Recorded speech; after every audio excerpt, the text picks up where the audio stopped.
Welcome to March, fellas, and welcome back inside the collective. It is the 3rd of March here in 2026. We are back in full form outside of the walls of my hotel in Indianapolis. I'm Bobby Trossett, as always, joined alongside my co-hosts, Jeff Zrebeck of The Athletic, Cole Jackson of Road Graders. We do have a featured guest tonight. You know him, Brian McFarland, Ravens salary cap expert and Russell Street Report's finest. We'll have him on in just a few short moments. Guys, we actually just within the last couple of days rolled out officially channel memberships. And if you're not familiar with those, it is a direct way to not only add some perks to the incentive plan here when you become a collective subscriber, but also it's a direct way of supporting the program. And Jerry DeMonico has wasted no time becoming the first. Have we come up with a collect? Are we going to go with collectivite? What are we going with, boys? A collection. Okay. Sounds kind of creepy. Jerry has joined the collection, and Jeff, he is your reader. He's become a loyal member, not only within the last couple of minutes, but since we really began this whole thing. And then he dropped a 50 spot before we could even start the program. We'd be remiss if we didn't read this right off the top. He says, Jay-Z, I liked your article today. We're going to get to that coming up in just a bit here. Gilman gone because of salary. Why Washington over Gilman, meaning Ardarius. Don't think Huntley gets a chance as a starter. What the hell are you laughing at? Ricard, I don't want to hijack Jerry here, but I just want to point out that Love Cole Jack's ball sacks just became a member. And you, my friend, will be the only one that actually reads off that handle from this point forward now that he's a member. Jerry continues to say, Ricard, I read that Doyle tends to use tight ends in the fullback role, so gone.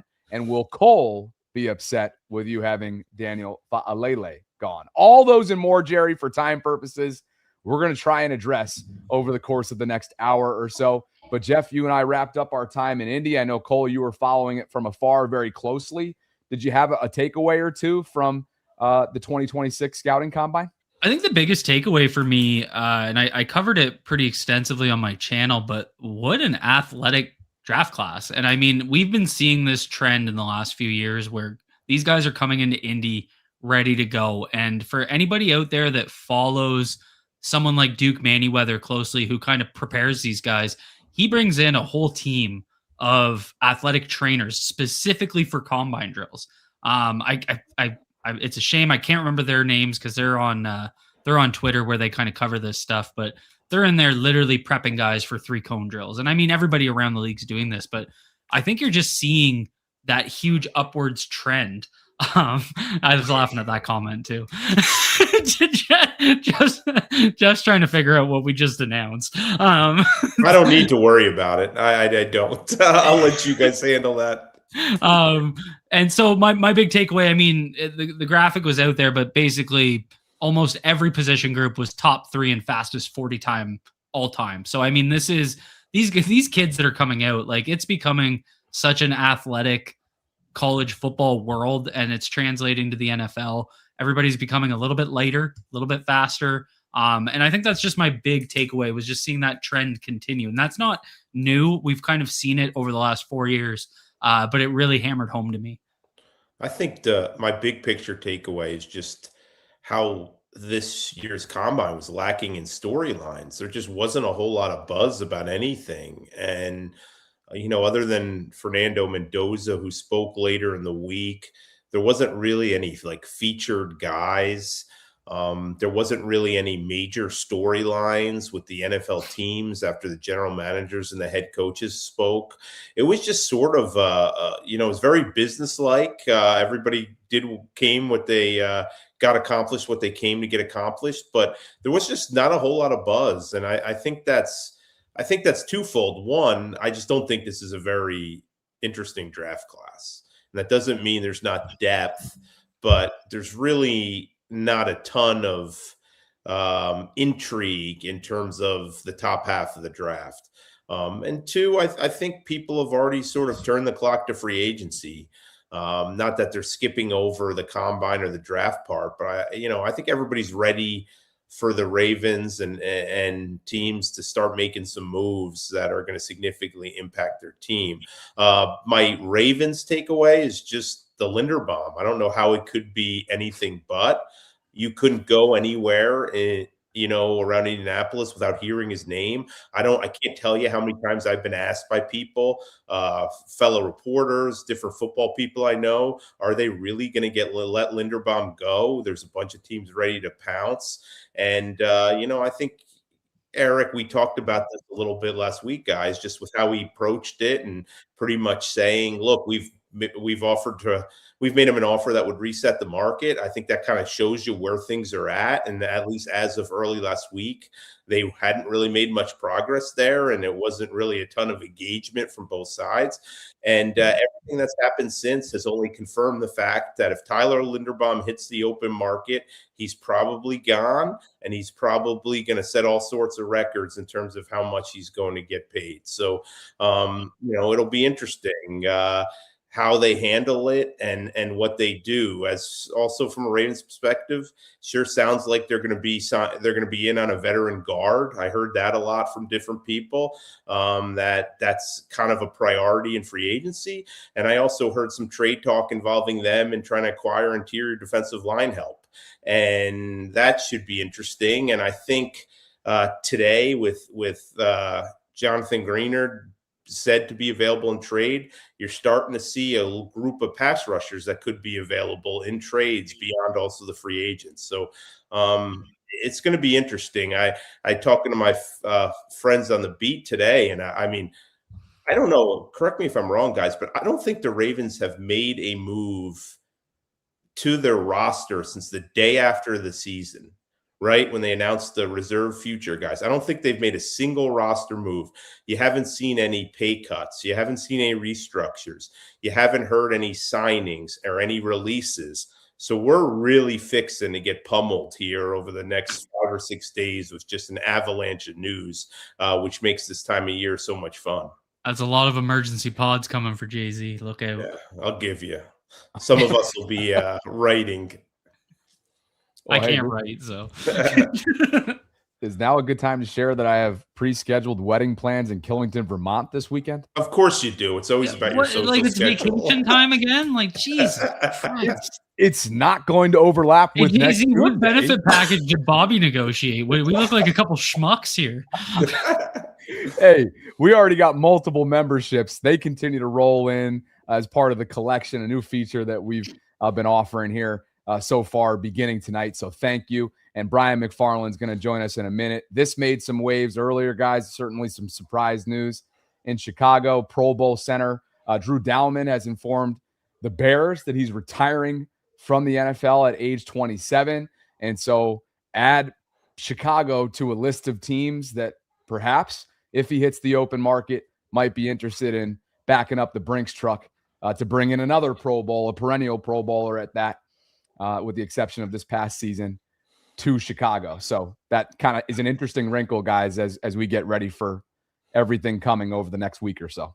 I mean, the amount of teams that have entered the center market has just gone crazy. Like, Cushenberry and Biotish get released, and then Drew Dalman retires. There's, 3 extra teams just like that need a center. And we saw what the Bears did last year when they completely overhauled their interior offensive line. They made 2 trades for Joe Thuney and Jonah Jackson, and they signed Drew Dalman out of Atlanta. So, they made 3 big moves, and they have a quarterback on a rookie deal, so they have that extra money. So Chicago could very quickly become in play.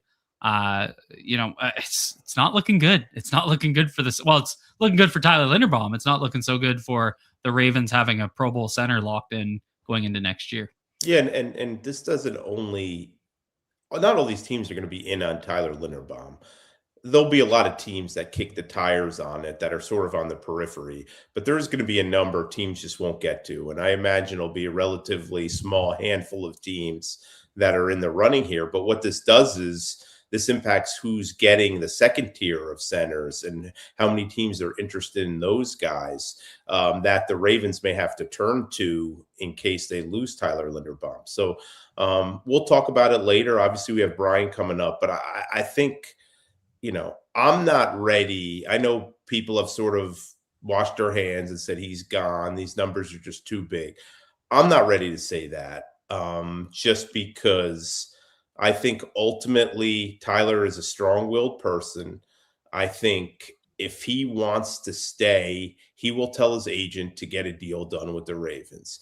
And by apparently how the agent's been negotiating, which is kind of keeping them at arm's length, you just know he's going to report back. If that's what Tyler wants, he's going to make sure he can get the biggest deal possible out of the Ravens. And you do that by drumming up the market and hearing and playing hard to get and not returning calls and sort of waiting this out and hoping, the Ravens get a little desperate. It's just part of the negotiations. Obviously, it doesn't look good at the moment. But Ronnie Stanley's situation looked terrible at this time last year. And when it came down to it, regardless of all the money that Ronnie Stanley could have gotten on the open market, he wanted to be a Raven. So he worked out the best possible deal to return to the Ravens. So I'm not quite ready to say that Tyler Linderbaum won't do the same thing. They love him. He loves everything about being a Raven. So when you have those elements, I think you still have some hope. But as you guys said, the closer you get to Monday, obviously the more unlikely it becomes that he returns.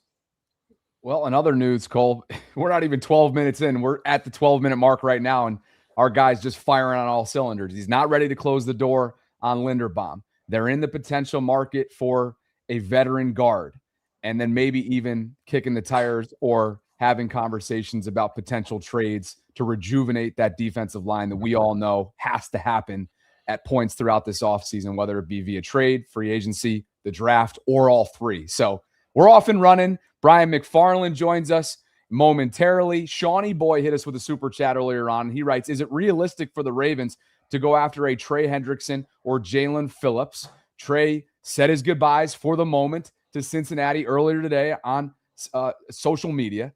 Shawnee says, I keep seeing people say that Khalil Mack, who is going to return for yet another season in 2026, as he announced. He says, I keep seeing people say Khalil Mack, but I feel like they finally need to swing bigger in free agency, via trade, or via the draft, which is kind of what we just referenced, Jeff. Yeah, I would agree with that. I think this is the year to take a swing. Now, the money has to be right. You have to figure that part out. You have to create some salary cap space. I'm sure we'll get to the Lamar Jackson discussions in a bit.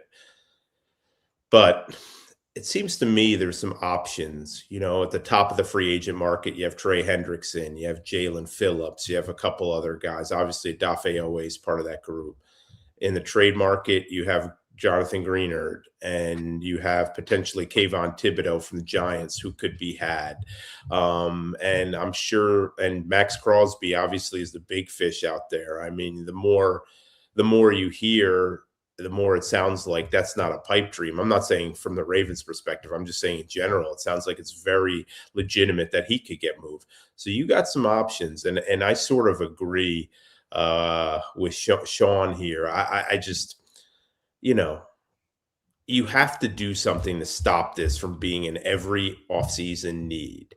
And you have to give Jesse Minter a chance to have the best defense going. You need a guy who changes the dynamic late in games and who can make big plays late in games to help your defense off the field. That's the biggest issue with this defense in recent years, not being able to get off the field late in the game. They haven't had that. They haven't had that guy that completely changes the course of games at the end, and teams have to double him and teams have to know where he is. And if you have a chance to go get that guy, I think you have to do it. Guys, I mean, look, I have to do another mock draft. You know how thrilled I am about that. We just can't get you to stop doing them. My God. I know. Jesus. Hey, trust me. If my employment didn't depend on it, I would have stopped long ago. But I just think that I would trade the first round pick this year. I would not worry about a second. I'm not crazy about this draft class. I would package this year's first and maybe a day 2 pick in 2027, maybe a second rounder and a player, maybe a Bateman, and see how that entices the Raiders. I just think if there's ever a year to take a big swing, this draft class, the top of this draft class is not great. and this would be the year to do it. Now, will they do it? Probably not. I'm just saying, the more I look at this year's draft class, the more I see their needs, the more willing I would be to do a move like that. But obviously a lot goes into that, and the next man up is going to tell us why that may not be realistic. But if there ever was a year to do it and trade your first round pick, this would probably be the year I would be aggressive in at least considering that possibility. Well, and I think you could also consider the fact that Jesse Minter gets a lot out of his secondary, so maybe you can afford to go a little bit cheaper there, go with a little bit of that next man up scenario if you hit on a pass rusher. So I think that would be a really good move to support the coach you just brought in as well. But I'm with you. I'm sick of saying every year we need a pass rusher, we need a guard. Like it's become 4 years in a row now. We've been talking about the same draft needs every offseason. Well, maybe the cheap route too, as Jeff noted in the piece that we'll bring up on the screen here in a minute that dropped on via The Athletic. I mean, maybe Ardarius is that cheap team-friendly option, given his injury history, given his measurables, and you roll out Malachi alongside him. That allows Jesse to use Kyle the way that he did Derwin. You bring Keandre Jackson back if he makes the 53, and then you draft the day 3 safety. Maybe that ends up being a route that the Ravens take in part coming up in 2026. We've already mentioned him many times. Let's bring him on so we don't keep him waiting any longer than he already has. It's Brian McFarland. We all know him. What's up, Brian? Russell Street Report's finest Ravens salary cap expert. And let's just dive right in. How would you best assess from 1,000 feet up the Ravens' current salary cap situation? What are we, 8 days out from the new league year beginning at 4 p.m. Eastern? Yeah, I mean, they have work to do. I mean, at the bottom line, and they basically have about 19 million right now. They have some exclusive rights free agents to take care of. None of those are going to be very expensive. They have Keaton Mitchell to deal with and decide what to do with. Right now, he's a 0 on their cap. Do they want to spend 3.4 million and as an RFA tender and risk the possibility of another team giving him an offer sheet? There's no draft pick compensation in that case because he was an undrafted free agent. So RFAs generally, it's based on the low tenders based on where they were drafted. Or do you want to spend 5.8 million and give him a second round tender, which means nobody's going to touch him? And if somebody did touch him, they'd say, here's your papers, here's your flights to go to San Diego or wherever, and we'll happily take that second round pick. And that's not going to happen, obviously. So they've always gone low on those things. Fans have very much over the years been, oh gosh, what are they doing? And generally it's worked out. Or Darius Washington was a starter, coming into this year, last year at this point. And they used a low tender. He was undrafted, so there was no draft pick compensation. So they've done that in the past. I think only once. And restricted free agents don't generally, I mean, it's kind of a piece of the CBA that nobody really uses anymore. So, so rarely there are offer sheets. I couldn't even tell you the last offer sheets, probably been 7 years ago. So, but those are some decisions they have to make. So then they're down to, at that point, that puts them to 9 to 11 million in that range once those things are done. Not a great starting. That's the starting position. That's before they cut anybody, obviously, before they do any other kind of work on their cap. It's not great. And, as we're probably going to discuss, that it all revolves around Lamar. Getting something done with Lamar, they're going to obviously, based on what Steve Bisciotti said, they're going to get something done. It's just a matter of which way they have to go. Brian, and by the way, in answer to that super sticker question, no, my kids had a delayed opening today because it rained, and I'm still haven't gotten over it. But Brian, I appreciate you joining us. You and Tony do a great job covering the team, and you've always been a valuable resource for me in trying to figure some of this stuff out. One thing I haven't been able to quite figure out this offseason, with all the talk about the timing of the Lamar deal, right? And Steve Bisciotti making it clear that he would, if they can't get a deal done before free agency, they would explore the void year and could go that route, but they prefer not. My question is how, if they have to go that route, and add the void years, how would that impact being able to get a contract extension done? For example, would they still be able to do the deal a month from now, 2 months from now, if they add those void years, or would that significantly compromise that?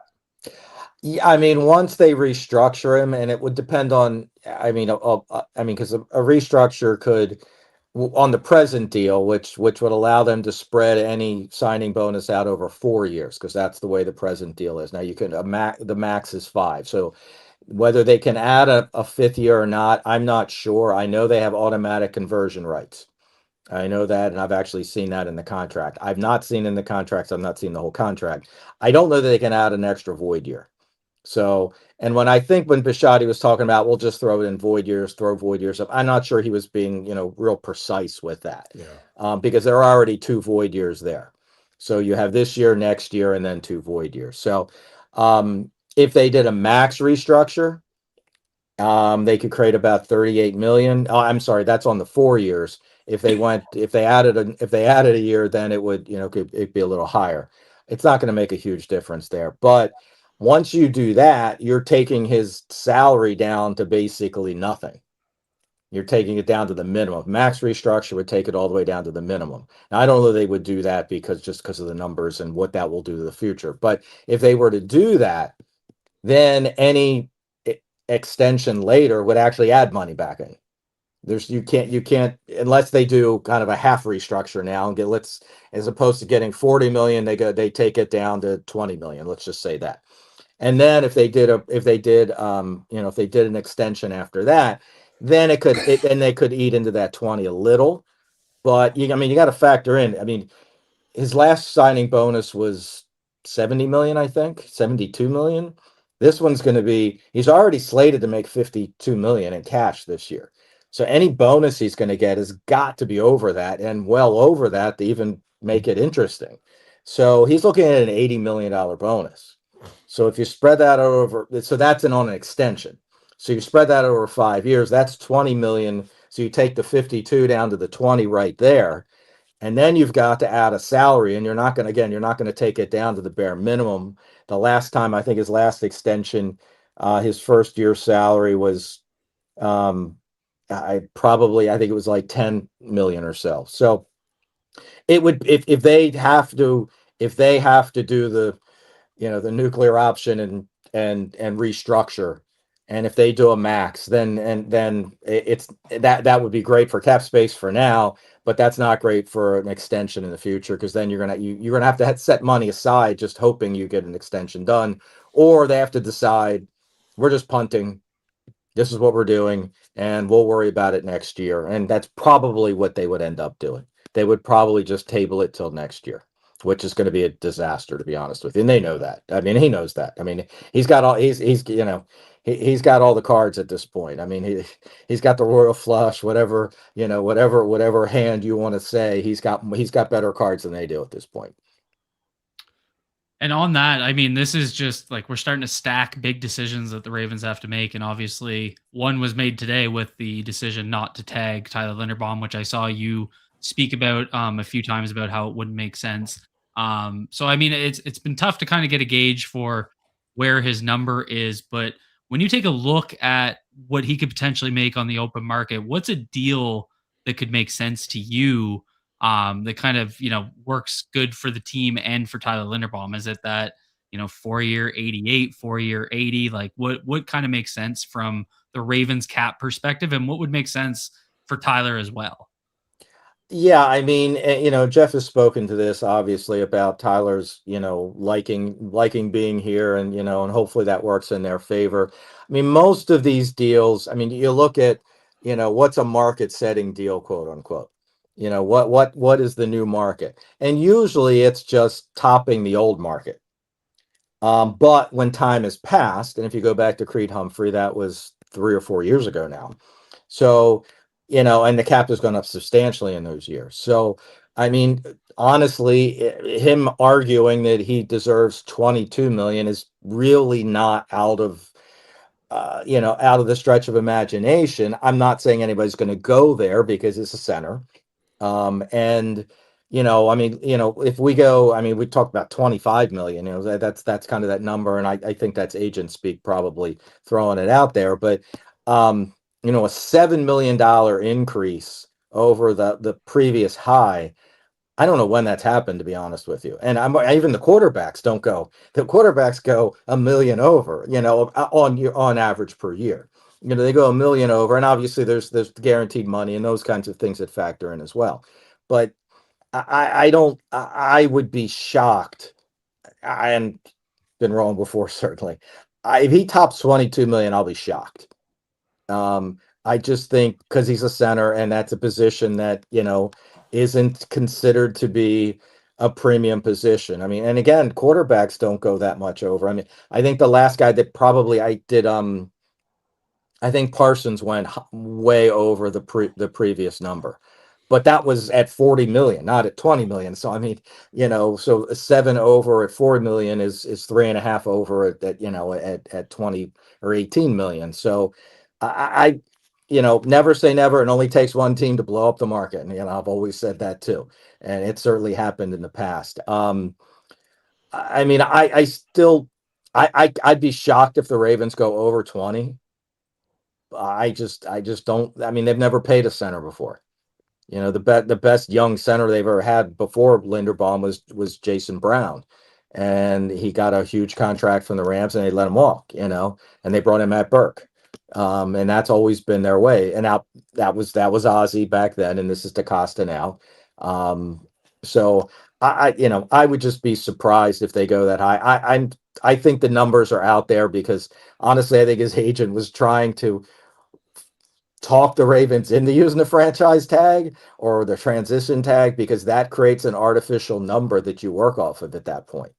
And then, yeah, I mean, I'll just take the 22, the 20 or 23 to 26 million, depending upon franchise or transition tag. I'll just take that and go from there, and that's our starting point now. And that's the way agents are going to work. I mean, this is where, or I'll take that for 1 year. I mean, Linderbaum, if they transition tagged him, if I'm Linderbaum, I'm thinking about taking that 1 year at 23 million, and we'll worry about it next year. And then you're looking at whatever the franchise tag is next year, or 120% of the transition tag of the prior year's salary. So, I mean, the risk of injury is there, of course, and but is he going to get a $20 million signing bonus? Sure. Okay. So I'll take the 23 transition tag, so I think a lot of that was, and honestly, it could be other teams doing it out there too, saying this is what he's asking for. This is what he's going to get. Cause that's just driving the Ravens. They're just messing around with, for the nice word to say, the Ravens at that point. It just be like, sure, let's just talk it up. So I would be shocked, but again, that's happened before. So who knows? Let's shift gears to the other side of the ball, and we'll bring up your work as we do such. Marlon Humphrey, longest tenured defensive Raven, as we all know, coming off a, shall we say, disappointing, to put it gently, 2025 year. He has told his podcast audience, Brian, that Eric has shared a percentage to him that he'll be back. He seemed to be optimistic about said percentage, but as we all know, things can change. What do they do with Marlon? Yeah, I mean, and obviously Eric DaCosta made it pretty clear that he expected Marlon back, and I think he said there wasn't necessarily needed to be an adjustment. I think that part was being nice. He's due 19.25 million in cash, and I mean we talk about salary cap a lot, and but is he worth that kind of cash? And I think based on last year, the answer is no. So they have to rework something. As the chart says, if you cut him, cut him now, basically it's about 7 million. I think the best case scenario, if they plan to keep him, is that he take similar to what Ronnie Stanley did, 3 years ago now. He takes a rework deal. You can save that $7 million by reworking the deal. He's going to have to take a pay cut. They'll put incentives back in so he can earn at least some of it back. I mean, Stanley could have, if he had made the Pro Bowl, he would have actually made more on that restructured or that revised deal. I shouldn't say restructure is probably the wrong word in that case, but the revised deal, if he had made the Pro Bowl that year, he would have made more than he actually was due the prior year or under the prior deal. So if they can create 7, 6, 7, 8, maybe more, then you keep the player that apparently they seemingly want to keep. And Marlon's been on this up and down thing. I mean, 2 years ago he was an All Pro, so you know, and he's getting older, obviously, and maybe he's more of a transitioning to safety. Maybe they're not going to put him outside on on the elite wide receivers anymore. But if they can create that kind of space and keep him, that's better than cutting him, because you're creating the same amount of space and seemingly because they don't have a lot of depth right there. I mean, they have a lot of bodies, I guess, because they have the two guys they drafted last year coming off of IR, but obviously who knows what that's going to be. So I was 50-50 on whether he'd be back. Obviously, I think DaCosta's comment made it seem like they want him back, and obviously what Marlon has said. I'm assuming both those comments are based on the discussions that they think they can work something out. Brian, if I could interject a little, one of the things that I always try to remind people, because people at this time of year are a little antsy, wondering why isn't anything happened? Why haven't they done this? The Ravens create money when they need money. They create space when they need space. They're very much that sort of team where they just don't get ahead of it early in the offseason and cut 5 guys. They have a plan for everything. Look, this is what we're going to do if we do this. So I think that explains a lot of the inactivity to this point. They're seeing what their options are on their market, seeing who they could re-sign, seeing who they could add via free agency. And a lot of that will depend on how they proceed with some of their current players and how they make some of these cap decisions. One guy who I think at some point we're going to hear more about this offseason, God willing, is Nnamdi Madubuike. Our boy Bobby put on his reporter pants for once last week and mentioned that he's not planning on retiring. How screwed are they if this is it for him? Like, what are even their options as they move forward with the uncertainty surrounding him? Yeah, I mean, he has a fully guaranteed $22 million salary next year. So, and I think Eric DaCosta pretty much said there's nothing to do at this point. And yeah, I mean, you see the options there. We bought from an article that I think I wrote back in early January or maybe December. They have options. If he retires, he's entitled to that money. It's fully guaranteed. It was injury guaranteed already, and then it became fully guaranteed last spring. So, no matter what, it's ugly.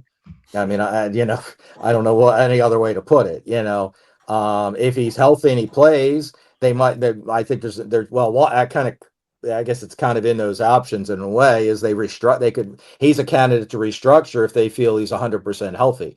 I'm not sure they will get to that point yet. So if he plays, I'm assuming he's gonna play at the 22 million. I mean, there's so much, there's 50 million in dead money to be dealt with one way or another. Unless he voluntarily retires and renounces the 22 million, and then you're still at 30 million, so it's still ugly. And he's not, there's no reason for him. I mean, that's why players fight for guaranteed money. And and that's why, and this contract was his big payday. It was a 3rd round pick, I think. Yeah. 2nd round, third. Yeah. Yeah, third. So I mean, until this contract, he wasn't making big money at all. So he's entitled to this money, and selfishly as a Raven fan, I hope he's healthy and can play. But if he's not, I certainly will not begrudge him. I've seen people on people respond to me on posts on X saying, well, why would he take that money? Why would he keep that money? Why would he screw the Ravens? Like, this is why you get that money, because if you do have this kind of injury and you've lost, I mean, even with this money, he's still losing, what, another 20 million next year, and then another contract after that, if he was healthy. So this is exactly why. So, yeah, the options aren't great.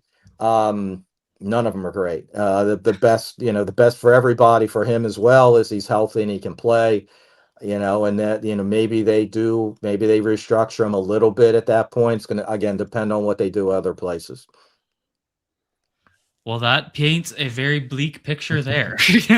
But yeah, so I guess that's what I was trying to understand. Like, it wouldn't really make sense from Nnamdi Madubuike's perspective right now to just preemptively retire, right? Because he would then potentially lose that money he has guaranteed to him. Whereas if he tries to play, ends up on IR, then he's going to get that guaranteed money. Is that correct? Yeah. So, I mean, I think of those options. If he can't play, I think that last option probably makes the most sense, because he gets the 22 this year. You don't want to force too much money into all of it into 2026 and 27. That dummy year, which is what they did with oh gosh, sorry, OBJ. They did with him when he had a void year, and they redid it to add a dummy year in. Then they could spread that. I think it was supposed to be like 11 million, and they spread it out over the 2 years instead. So that's just trying to run the cap out, so to speak. You're just trying, the cap goes up, keeps going up. You can budget it. So, I mean, I think if he can't play, I think that what's that fifth option? Fifth option there is probably the most likely one. If he can play, then it's a question of, and if, I mean, I assume these conversations are, they keep talking about, this is his story to tell. This is his story to tell. So, which doesn't really tell us a lot. I assume they know a lot. So, but if it could also be something where his doctors say he can play and the Ravens doctors say, no, you can't. I mean, it could come to that. But at that point, then they have to do one of these options, because they're going to say you can't play. And I guess there could be a grievance coming out of that too. But he's getting the 22 million, so they would punt it and look at it in the future years and see where they are.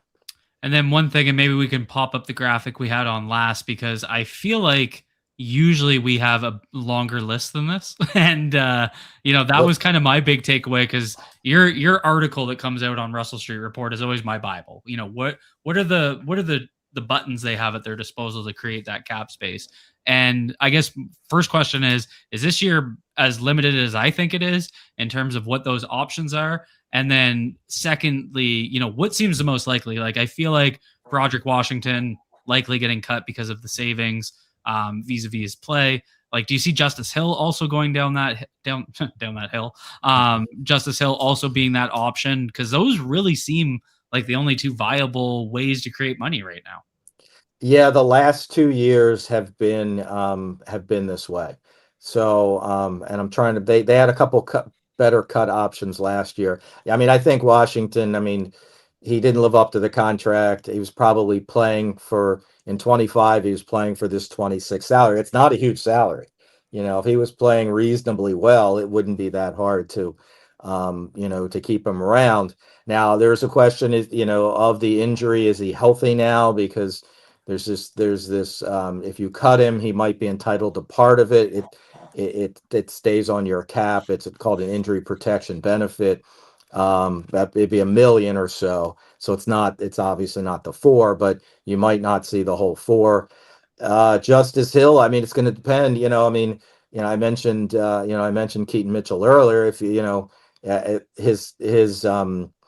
if you get him at the low tender at 3.4 and you cut Hill, then you kind of wash that out. If they feel Rasheen Ali is, they can get through with the 3 of them and maybe draft. I mean, if they got 11 draft picks, maybe draft a guy in the 5th or 6th round. So I mean, Justice, we saw it sometimes this year. Justice Hill's blocking is amazing, and none of the other guys have been able to do that. Now maybe there's a draft pick they can get that might do that. I don't know, but that would be I mean, I think if there's anything saving him, it's that, and I think they love him too. I mean, he's been a great guy to have around. But yeah, I mean, and obviously a Cooper Rush that's a football decision. That's not a cap decision, as you see there. I mean, now he could be you could see him maybe being the post June 1. Actually, I guess he can't be a post June 1. I'm not sure about that. I have to look at that. I'm sorry. I think he could be a post June 1, but either way, that's a football decision. And if they're going to bring Huntley back, Huntley clearly played better than him. Whether they're going to shoot higher, who knows? Where they draft somebody, but I think Rush is. I mean, I'd be shocked if he's on the team. And again, but that's not a cap decision. That's a performance decision. Brian, we've gotten a few super chats. If you have a couple more minutes, that maybe we could kind of do a fire away Q&A type section here before we let you go. And Sells says Mahomes just signed a deal, the clear cap space in Kansas City, in which is essentially a restructure. That's a restructure is what Right. Sells is referring to. And then Sells writes, is Lamar's situation any different? Why not just copy that deal if it was only so simple? Well, yes, and Mahomes signed a 10-year deal back 4 years ago and then extended it. That was a sweetheart deal for the Chiefs. You don't see those deals.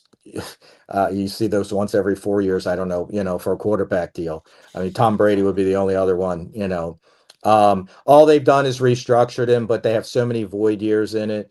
They'll keep doing that and keep doing that. Lamar was different because he was on or was about to be on the franchise tag. Did they actually? Yeah, they did apply the franchise tag, right? And then he signed in April. So Lamar's deal is much shorter. So restructuring, that's why they didn't do it last year. That's why they would rather not do it this year, because it's putting money into the future. And Lamar also has, and maybe Mahomes does, but it's going to be in 2040 or something. So that maybe Mahomes has a no franchise tag clause as well, but it's not going to matter. Lamar has that. So you don't want to keep pushing. If they can push money out, if they knew Lamar was going to be here, because they can always redo them. I mean, I thought about this early. We used to clown the Steelers every time they kept doing Roethlisberger's deal over and over and over again. Well, now we know why. We never really got there with Flacco's deal. We did it once. Now we know why you keep pushing it down, and it's going to hurt. Eventually, it's going to hurt.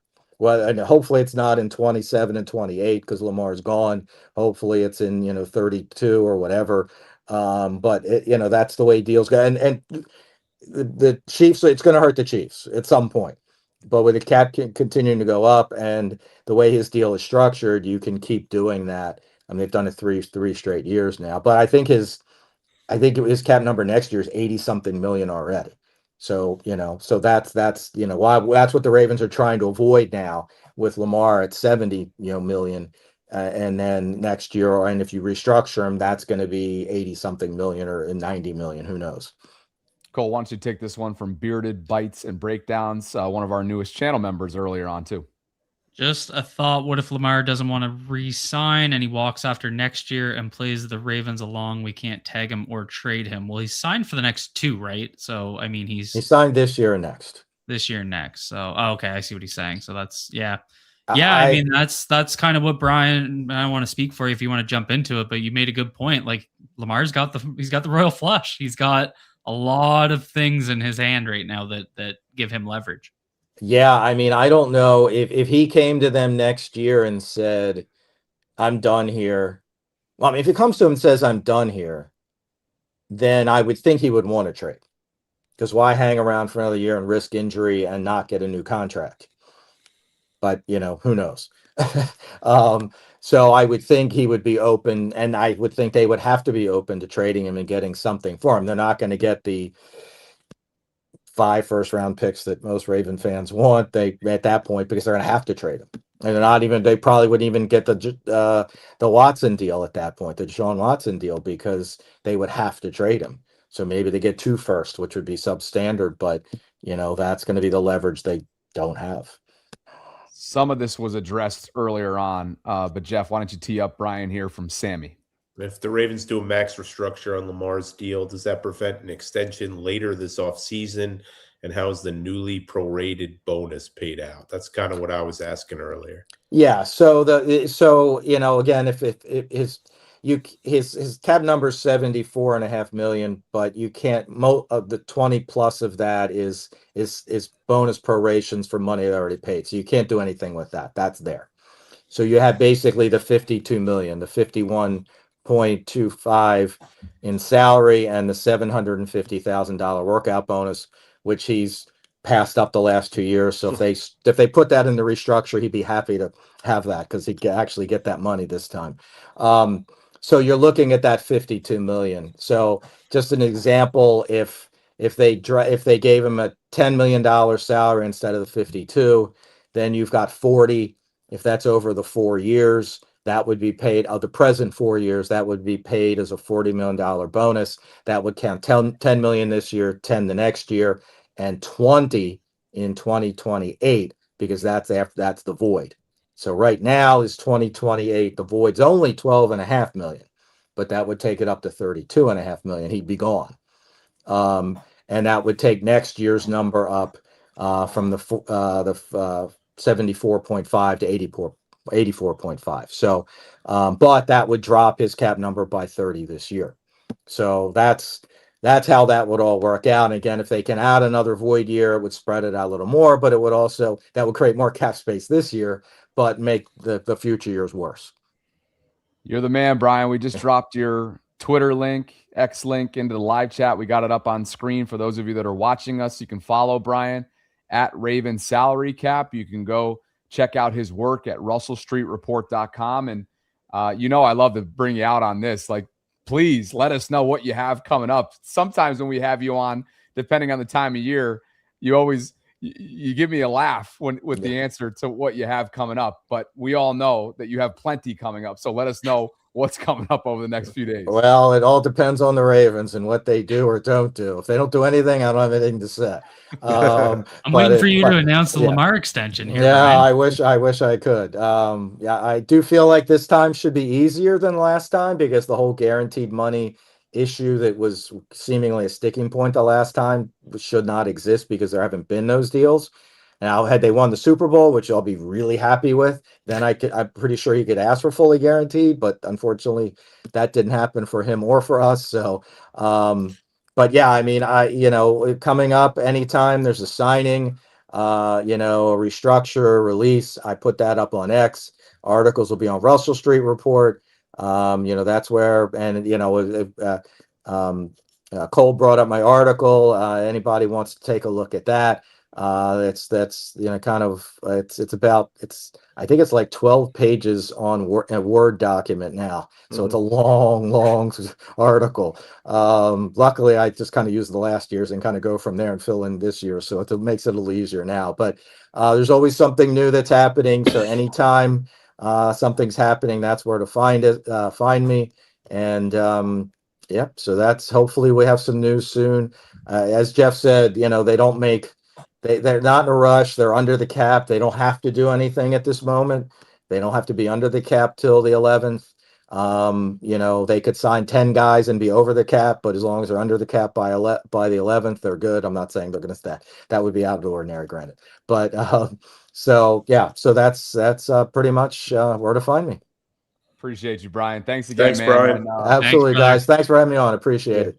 Good luck next week. I'm sure we'll be talking to you. Sounds good. All righty. All right. There he is.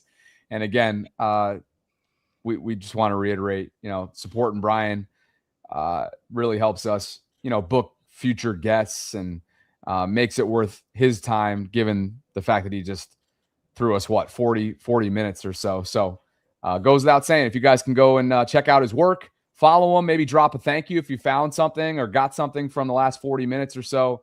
And as always, we appreciate any guest who gives us time here inside the collective. So why don't we do this, gentlemen? We got a lot of super chats to rip through, new channel members as well. Jeff, anything that stood out to you over the last 40 from Brian? Yeah, I mean,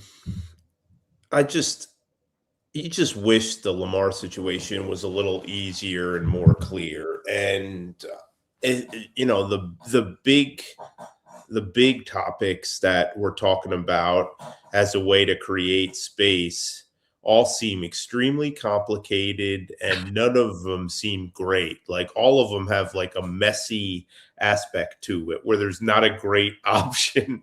And here we are, what, 5 or 6 days out? I mean, for all intents and purposes, free agency starts Monday. I mean, by the time the new league year starts at 4 p.m. Wednesday, 80% of the top free agents will have already agreed to deals elsewhere.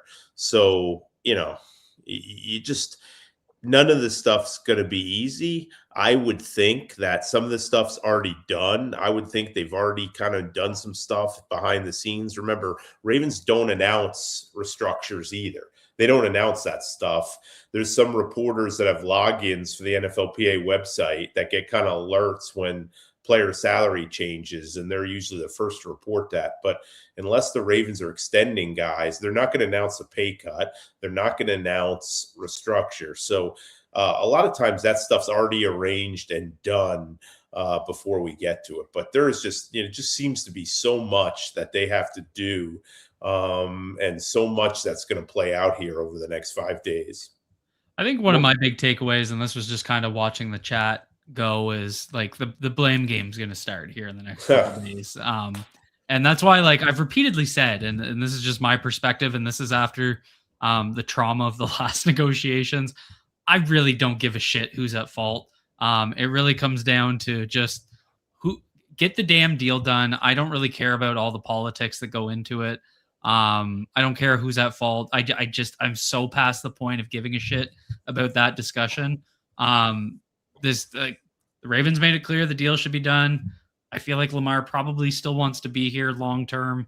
Find a way to get it done. I know that sounds very simplistic, and it's not simplistic, but the rest of it's just, we're all going to make ourselves go crazy diving into the whys and the whos and the finger pointing. The frustrations that you reference are already kind of starting with Laura here. Laura writes, I just don't understand why in the hell does Lamar not want to sign a deal? To me, it makes no sense. He needs players to go to the Super Bowl. We need that money. DMV Nation has dropped in a super chat. And Gully Squad, who became a channel member earlier on tonight, says, and by the way, if you're just tuning in, we rolled out channel memberships officially here inside the collective. So thanks to everyone who's become a member. Gully writes, one aspect of the 10 new head coaches, there will be a lot of roster shakeups. Any cut candidates that you are watching closely / realistically hoping for? I think we covered that in pretty good due order over the last 40 minutes or so. Thank you, Gully. And that I think he was referring to around the league. Other teams. Sorry. I'm sorry. Yeah. No, yeah. And you skipped over that crystal head ass or whatever that comment was about me. What the hell was that one of all of it? There we go. Crystal ball head having ass. Wow. From New Zealand too. We should talk about the Nick Gill hire. Yeah, we didn't get into Nick Gill, Dr. Nick. You know what actually, not to change the subject. I mean, why would I want to change the subject after that? But you know, you shouldn't have grays in your beard. I think the Javon Hargraves is an interesting name. The two defensive players from Minnesota, that interests me a little bit. Both 100%. Of those guys. If you could get a guy who could get 5 or 6 sacks in the interior, and it sounds like Vikings really are going to have to move on from some good players, I'd be watching their situation to see what they do with I don't want to go on and on. We have a lot to probably talk about still, but those are the two guys I'm sort of watching to see what happens with them. Well, I think I was trying to keep an eye on some of the Chargers guys just because, Jesse Minter being here, obviously there's going to be that natural connection. Obviously Tart's deal got done. That was one of the big ones. Khalil Mack's come up a few times. One that, and this is maybe a little bit sentimental, but I think he played a big role in his defense and organizing his defense and a big leadership role. And we talk about the third safety role all the time. I have my eye on Tony Jefferson as a potential addition as that third safety that can play a versatile role, knows the culture, knows what's required, all that good stuff. So I feel like that's a possibility. I know he's got, his family on the West Coast and he's close to home right now. So maybe Doesn't make sense, but he really rejuvenated his career under Jesse Minter. There's Literally like was a guys, scouting intern. yeah, that's an unbelievable story. But really, there's like, I think I saw it the other day. There's 14 or 15 teams that have 20 million or more of cap space. So, you don't really have to make cuts. Like, that's why I've been a little surprised, other than the Miami Dolphins, and we've seen a move here or there from other teams.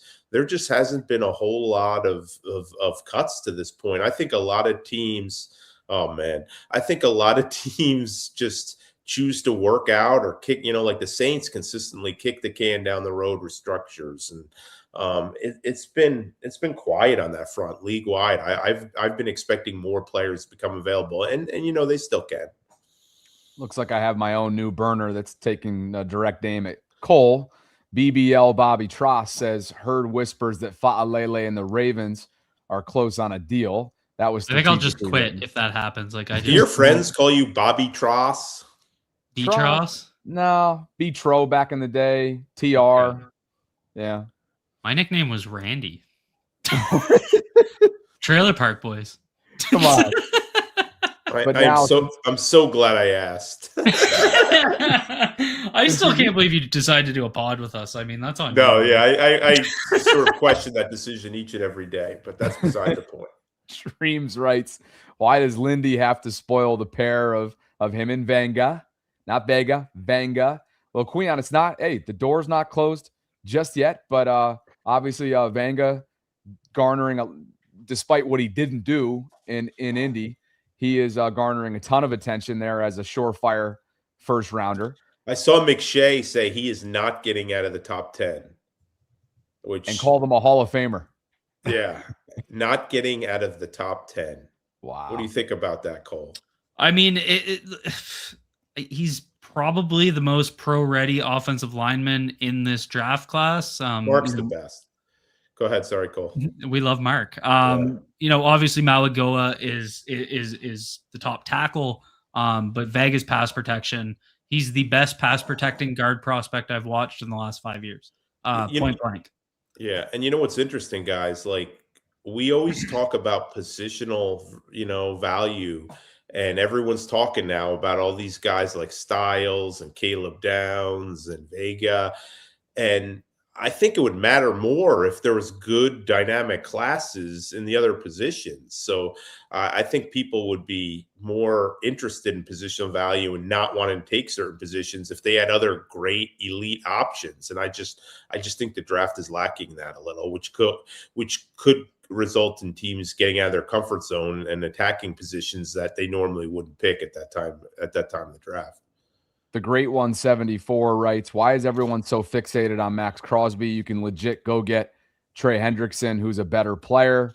I think we all know that why there's intrigue around Max. I mean, he's been in a situation similar to Mike Trout over the years, right? One of the game's best at his position, and just a perennial losing team is what he finds himself on.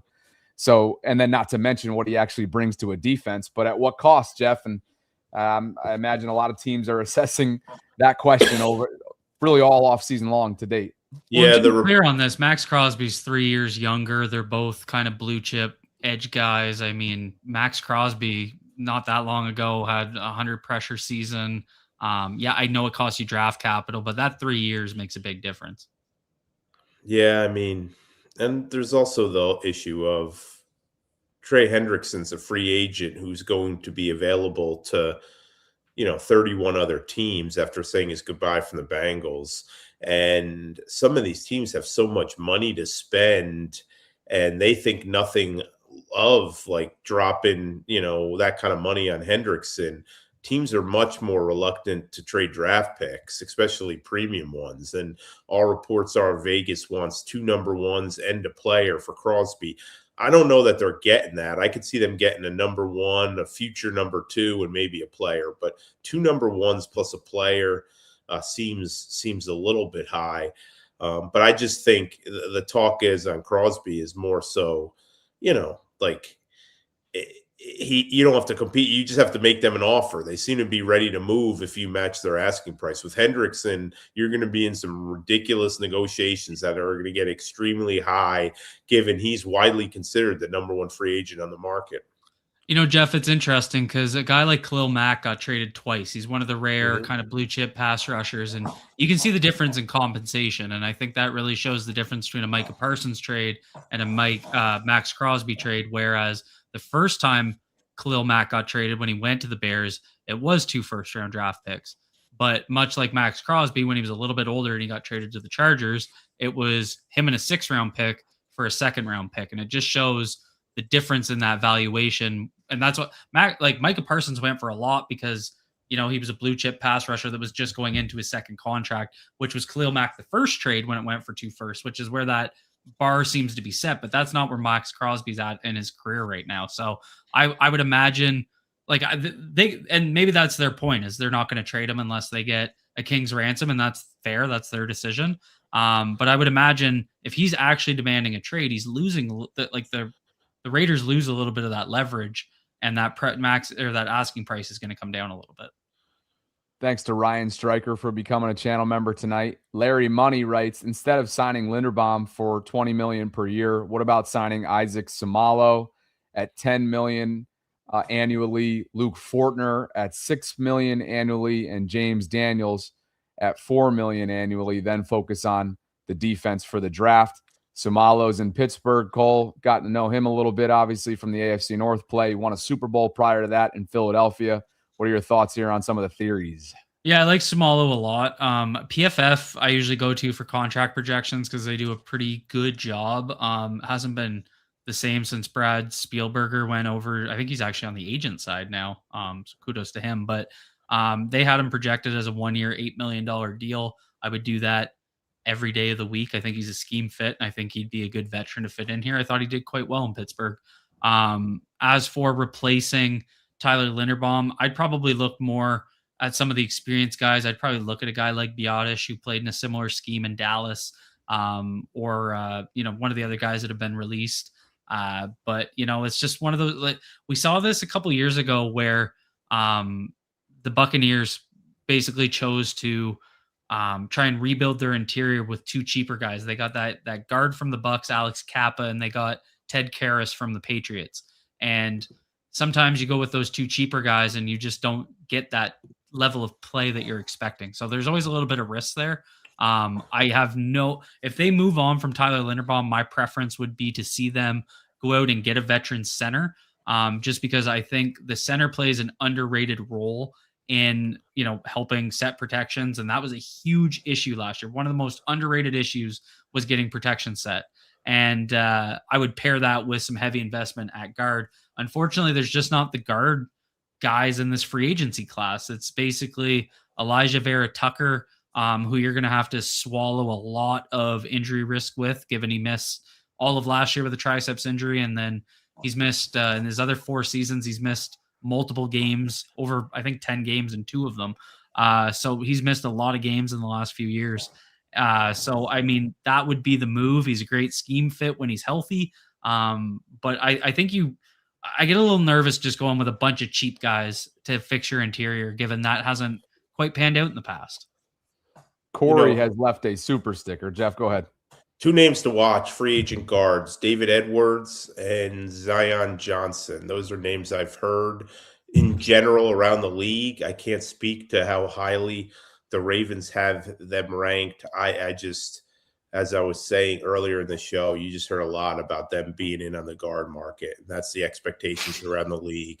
But those guys are going to get paid. I mean, even average to a little above average guards, they're going to make some money in this market. I think, guys, I didn't want to forget Jerry, who, dropped a 50 spot on us to start this. They need a third safety. If you want to move Kyle Hamilton around, and if you just look at Jesse Minter's system, they're going to have to get a third safety at some point. And I don't think you want to use another early draft asset on a safety. I think we'd all go nuts if that's what they decide to do. I think you draft a safety on day 3, late in the draft, and hopefully makes the team on special teams and is your number 5 or 4th or 5th safety.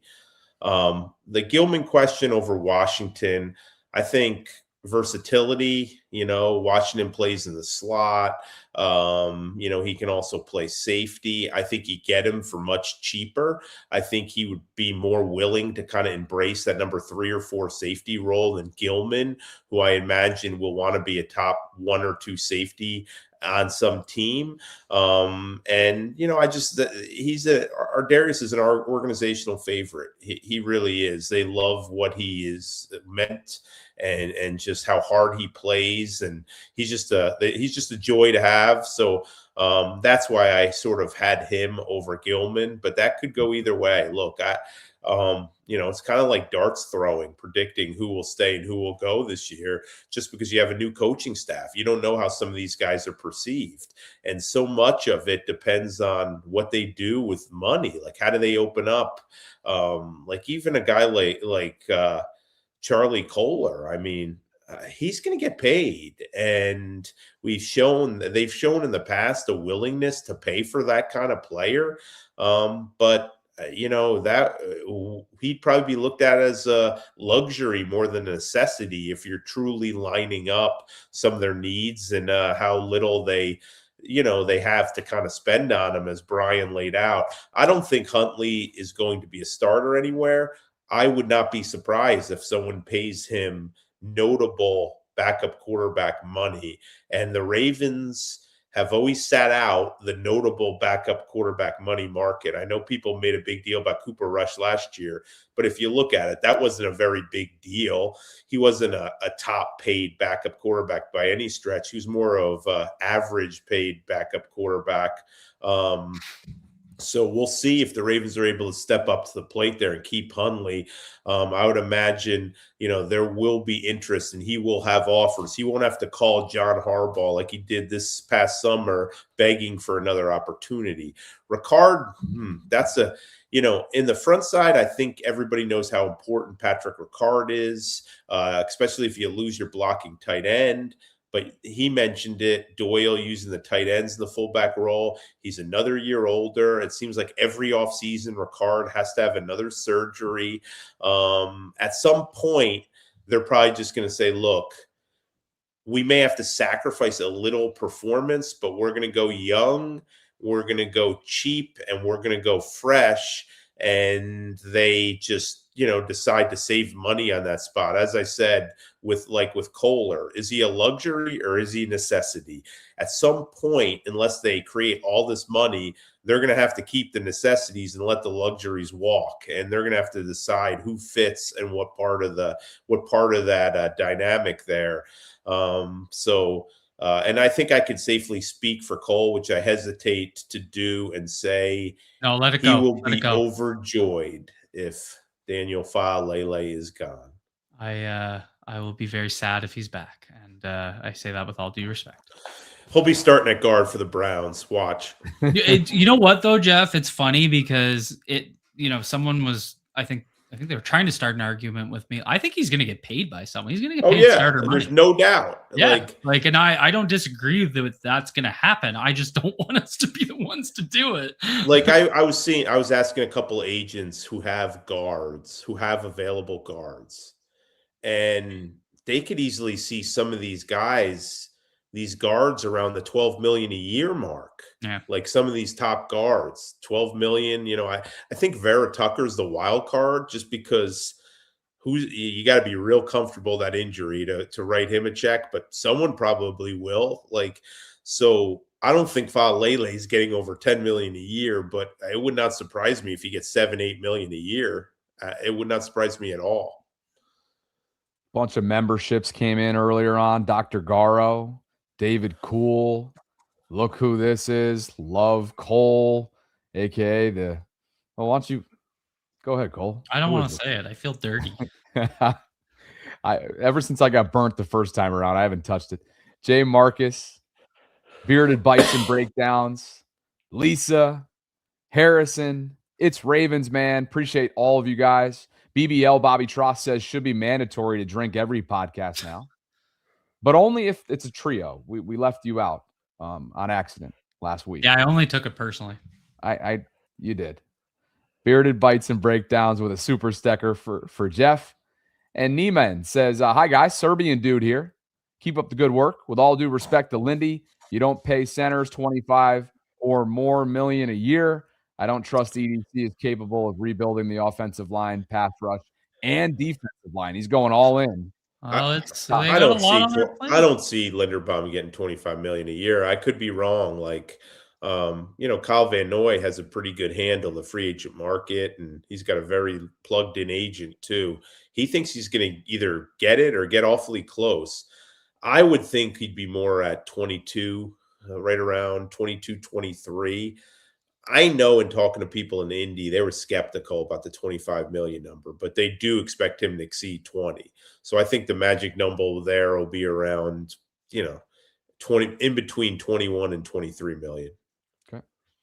Super stickers come in from King Black. And why don't you take this one, Cole, from Gully? Another one from Gully. How much did all the time spent building the coaching staff delay our free agency start? Does the delay hold up trickle down to the second wave of free agency? Yeah, that's a tough one, right? I mean, they had a lot on their list. We talked about this back in January. They had a lot of things they had to get done this off season. But I mean that they had their coaching staff set before a lot of other teams. The last few took a couple extra days. But I mean, the only thing really holding them up right now is just, I think it's the Lamar deal. Like, what's that? How does that change?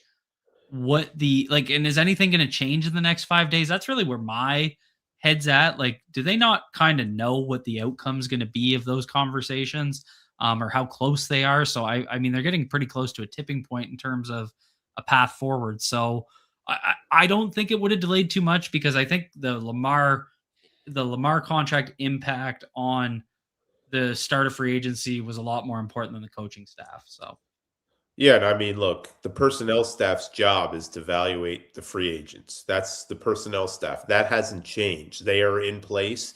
They've been in place. Now, the new coaching staff has input on some guys, but the new coaching staff has had plenty of time to review who's available and to give their input. The coaching staff is only a piece of the evaluation on the free agents. That's done above them too. So they were not off track on that. I don't really think it has any impact. Thanks, Gully. Harrison writes, Jay-Z, do you have any additional info on the hiring of Dr. Nick Gill from the All Blacks rugby team? That's the name of the team, folks. All Blacks is the name of the team, as Jeff found out on X based on an outpouring of response. Could this lead to players like Mailata Jordan coming to us? And he comes from New Zealand, Jeff. You know what's awesome, guys? My parents travel a lot, and they got my son an All Blacks full rugby jersey, and shorts. It was the cutest thing going. And my oldest passed along to my youngest. And so they're big All Blacks fans in this Rebeck household, because they had the little rugby getup, and it was awesome. This is just, I talked to Cole about this a little bit. And one of the things I don't think people know about Eric DeCosta is how tied in he is with other professional organizations around sports. Like, Eric has contacts everywhere, and if he doesn't have contacts, his analytics staff has contacts. And one of the no, that will not happen. But one of the things that Eric does is they study what other teams are doing in terms of fitness and team building. He is big into doing all that. So I just think this is sort of the move that you kind of learn how, they cast a wide net. They're always looking for information. They're always seeking opinions around the sports world and in some of the things they're doing and how to stay ahead of the cutting edge. I only know what I've read about them, but I also know this, they were thrilled with this hire.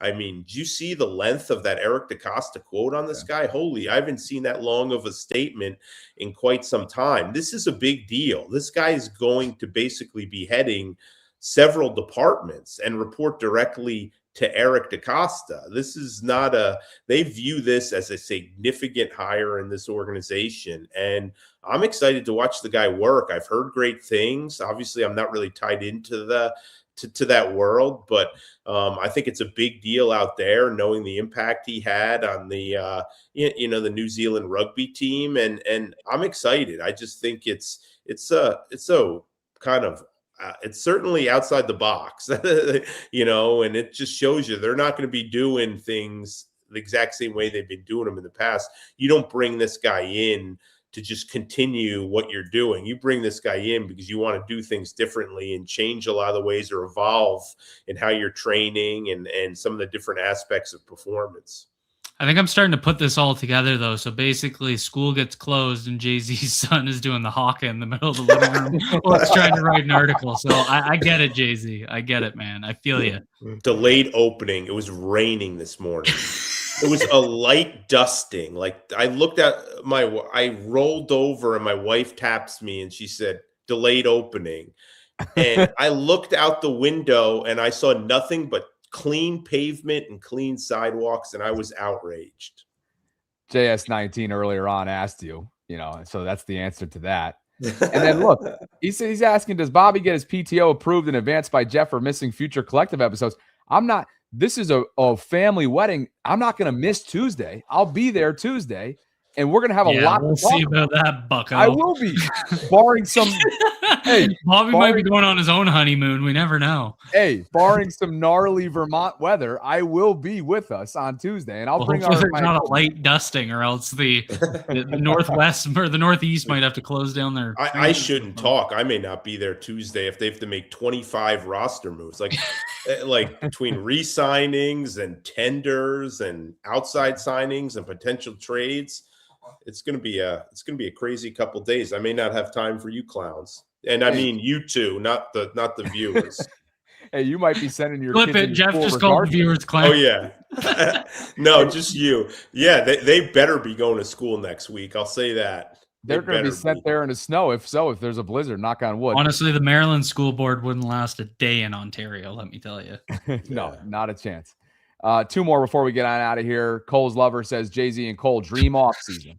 Extend 77, sign Tyreek Hill, draft tight end round 1, get Villanueva out of retirement, 7th round center as a new starter. Love y'all. Love you too. Cole takes this one from Stevie Nicks. Yeah, good question. Brailsford made a huge impact. I think he rated the most athletic center combine history. He set a couple center records. Pat Coogan, guy out of Indiana, definitely looks the part. Jake Slaughter, bigger body guy. I think that's kind of I'll just kind of summarize the center class as a whole. And this was really what led to my most recent changing of my mind about Linderbaum. Is most draft experts they think that this is just one of those center classes where there are multiple guys that could maybe start year one, and I think that's a rarity. You don't see that every year, and it again goes to the point, and it kind of puts a theory in place where if they're focusing on some guards that could be paid, you have Emory Jones coming up, Tyler Linderbaum, looking like he's going to price himself out. Maybe they go young there and they insulate that with some vets at guard, and that could make a ton of sense to me because there are a number of guys that I think could start day one. I'd add Logan Jones in there. He's an interesting guy. He's an Iowa Hawkeye. If you put his relative athletic score right beside Tyler Linderbaum's from the NFL Combine, obviously the skill level is not the same. One was a first rounder. One's probably going to be, fourth, third, fourth, fifth. But they are literally the exact same size, almost the exact same measurements across the combine. Guys, we already got 12 channel members. I'm looking in the back end of our YouTube right now, and 12 new collective channel members. So thanks to all of you. At 12 collections. So thank you guys for the support there. Thanks to all the super chats tonight. Special thanks to Brian McFarland from Russell Street Report. Raven salary cap expert was in his bag tonight, and we appreciate his time. And we will be back with plenty to discuss a week from tonight. And that'll, of course, will be the final hours of that 48-hour window, if you will, the legal tampering window that previews and really kind brings us into the new league year, which begins Wednesday the 11th, 8 days from now at 4 p.m. Eastern. So for Cole, for Jeff, I'm Bobby signing off from this Tuesday edition of The Collective. If you could on the way out, please like the video, subscribe to the channel, hit that notification bell. Appreciate you. And we can now say, consider becoming a channel member or gift-giving membership this offseason. Appreciate you guys, and we'll catch up with you all next week.